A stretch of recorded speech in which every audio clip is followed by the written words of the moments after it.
Next 9 news में आपका बहुत बहुत स्वागत है। मैं हूं आपके साथ अबरार रखा। उत्तर प्रदेश की राजनीति में क्या मायावती अब उस आखिरी बड़े फैसले को लेने जा रही हैं जिसको लेकर लगातार हम चर्चा कर रहे थे।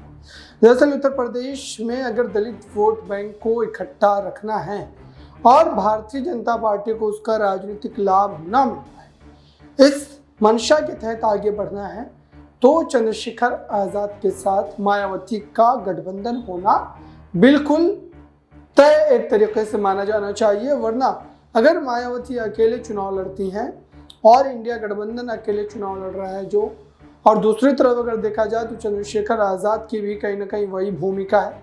ऐसे में सीधे तौर पर जो है इसका राजनीतिक फायदा भारतीय जनता पार्टी को मिल सकता है। और जिस बात को लेकर के पहले से ही ये चर्चा चल रही थी, पहले से ये सारे के सारे मामले जो है वो सामने आ रहे थे कि मायावती इतनी सीटों पर, मायावती उन सीटों पर गठबंधन कर सकती है, लेकिन ऐसा कुछ भी नहीं हो पाया।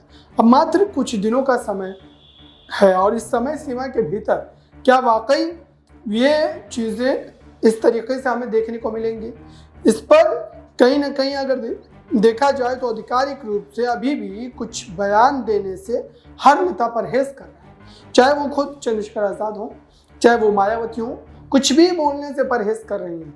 लेकिन इतना तय है कि उत्तर प्रदेश में अगर ये गठबंधन नहीं हो पाया, अगर ये स्थिति नहीं बन पाई, तो साफ तौर पर मान करके चलिए कि इसका कहीं ना कहीं नुकसान जो है वो उठाना पड़ सकता है।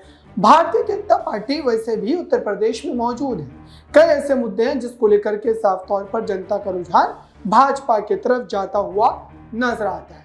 उसके बावजूद भी क्या स्थिति जो है संभाल में नहीं आ पाएगी, इसके बावजूद भी क्या विपक्ष इस पूरे मामले पर चिंतन मंथन नहीं करेगा, जाहिर सी बात है कि इसका नुकसान भुगतना पड़ सकता है।